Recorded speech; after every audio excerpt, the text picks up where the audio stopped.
خالد جاوید پوچھتے ہیں مفتی صاحب، اللہ تعالیٰ پہلے آسمان پر آتے ہیں، کب واپس جاتے ہیں؟ عرش پر ہیں یا ہر جگہ موجود ہیں؟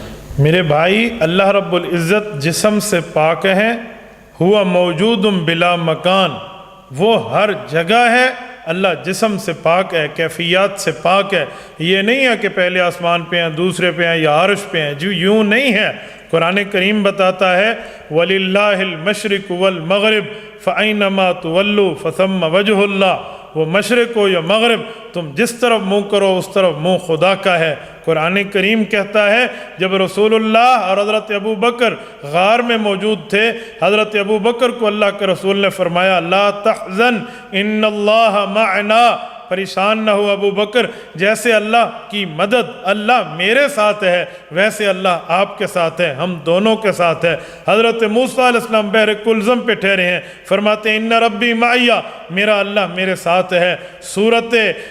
اللہ رب العزت سورت مجادلہ کے دوسرے رکوع میں ارشاد فرماتے ہیں ما یکون من نجوى ثلاثۃ الا هو رابعهم ولا خمسۃ الا هو سادسهم ولا ادنى من ذلك ولا اکثر الا هو معهم۔ فرمایا تم چار ہو تو پانچواں اللہ، تم چھ ہو تو چھٹا ساتواں اللہ، پانچ ہو تو چھٹا اللہ، تم اس سے کم ہو یا اس سے زیادہ اللہ تمہارے ساتھ ہے۔ ہر جگہ بتایا جا رہا ہے اللہ ساتھ، اللہ ساتھ، اللہ ساتھ۔ اگر اللہ صرف عرش پہ یا اگر اللہ صرف آسمان میں ہے تو ان آیات کا تعارض لازم آئے گا میرے بھائی۔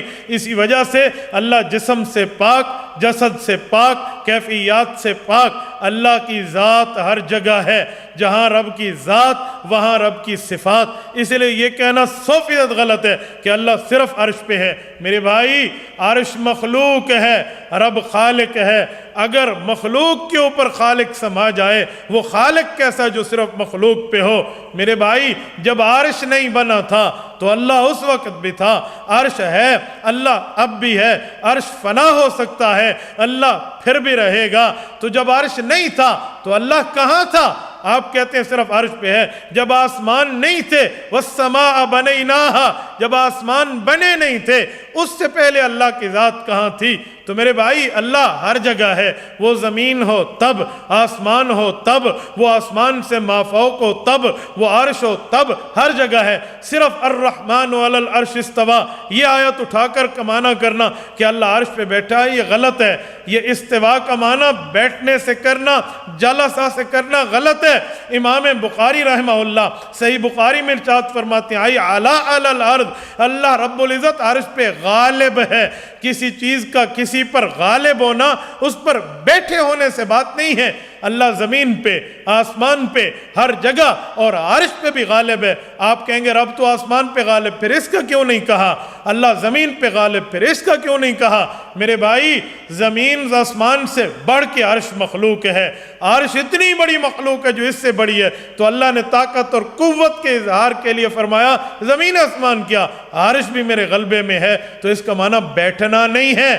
نمبر 2، جو بندہ جو چیز کسی چیز پر ہوتی ہے، بیٹھنے والے کو مکین کہتے ہیں، نیچے والی جگہ کو مکان کہتے ہیں۔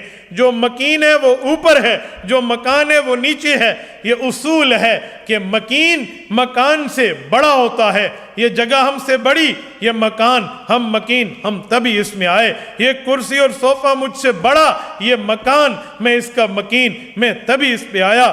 یہ موبائل یہ جو ہے یہ مکین بن جائے گی جب اس کو میں اس ٹیبل پہ رکھوں گا، ٹیبل بڑی، اور یہ جو ہے کیا کہتے ہیں موبائل، یہ مکین ہے، ٹیبل مکان ہے، تبھی اس پہ آیا ہے۔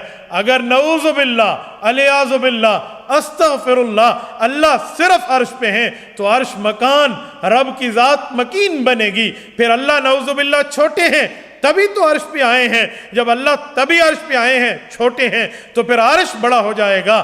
اللہ کے بارے میں تو اللہ اکبر ہے، اللہ سب سے بڑا ہے۔ جب عرش بڑا ہو جائے گا پھر آپ نماز میں العرش اکبر کہیں گے کہ عرش سب سے بڑا ہے؟ حالانکہ ہم اللہ اکبر کہتے ہیں، تو اللہ اکبر کا قاعدہ ٹوٹتا ہے۔ اور اگر آپ کہو اللہ بڑے، عرش چھوٹا، اللہ اس پہ بیٹھے ہیں، تو اللہ کا کچھ حصہ عرش سے باہر اور کچھ حصہ عرش کے اندر آئے گا، یہ تجزی ہے، اور تجزی اور جز ہونا یہ اللہ کی ذات تجزی کو قبول نہیں کرتی۔ آپ کس بنیاد پہ کہیں گے؟ اور اگر عرش بڑا اللہ چھوٹے، اللہ اکبر ٹوٹتا ہے، اللہ بڑے عرش چھوٹا، تجزی لازم آتی ہے۔ اور اگر عرش اور اللہ برابر ہیں، محاذات لازم آتا ہے۔ محاذات بھی شریعت میں جائز نہیں ہے رب کی ذات کے لیے۔ آپ کس بنیاد پہ عرش کی بات کرتے ہیں؟ رب العزت جسم سے پاک، جسد سے پاک، کیفیات سے پاک، لیکن اللہ ہر جگہ ہے۔